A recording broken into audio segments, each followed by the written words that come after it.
UP विधानसभा चुनाव के दौरान सियासी दल एक दूसरे पर जमकर निशाना साध रहे हैं। चौथे चरण के मतदान के बाद जहां चुनाव होने हैं, उनमें ज्यादातर सीट पूर्वांचल के हैं। इसीलिए राजनीतिक दलों ने चढ़ाई पूर्वांचल में शुरू कर दी है। प्रधानमंत्री मोदी के बाद बीएसपी प्रमुख मायावती ने भी बहराइच का दौरा किया।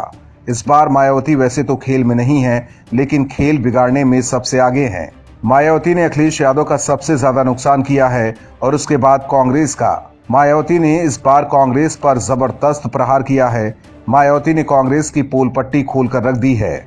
बहराइच में एक जनसभा को संबोधित करते हुए मायावती ने कहा कि आजादी के बाद सबसे ज्यादा राज कांग्रेस ने किया है, लेकिन उनकी गलत नीतियों के कारण वो सत्ता से बाहर हो गई। इसके साथ ही मायावती ने कांग्रेस पर एक गंभीर आरोप लगा दिया है। दलितों और पिछड़ों की राजनीति करने वाली मायावती ने कहा कि कांग्रेस ने अपने शासनकाल में डॉक्टर BR अम्बेडकर को भारत रत्न नहीं दिया। उन्होंने कहा कि कांग्रेस दलितों, आदिवासियों और अन्य पिछड़ा वर्ग की विरोधी पार्टी है। वो जब सत्ता में होती है तो इन वर्गों के विकास पर ध्यान नहीं देती है। इसके साथ ही उन्होंने कांग्रेस पर मंडल कमीशन की रिपोर्ट को दबाने का भी आरोप लगाया। वहीं अखिलेश यादव और उनकी पार्टी पर हमला बोलते हुए मायावती ने कहा कि सपा की सरकार में ज्यादातर गुंडों, बदमाशों, माफियाओं और अराजक तत्वों को आगे बढ़ाने का काम किया जाता है।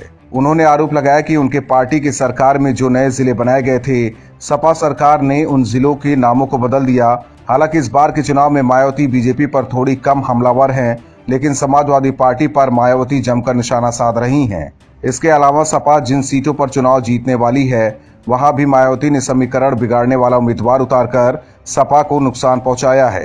राजनीतिक जानकारों का ये भी मानना है कि अगर बीजेपी को कुछ सीटें कम पड़ जाती है तो मायावती बाहर से समर्थन भी दे सकती हैं। हालांकि इसकी उम्मीद कम ही है। अनुमान है कि बीजेपी की पूर्ण बहुमत की सरकार बन सकती है। Bureau report, OMH news. और भी वीडियोस देखने के लिए चैनल को सब्सक्राइब करें और बेल आइकन को दबाएं।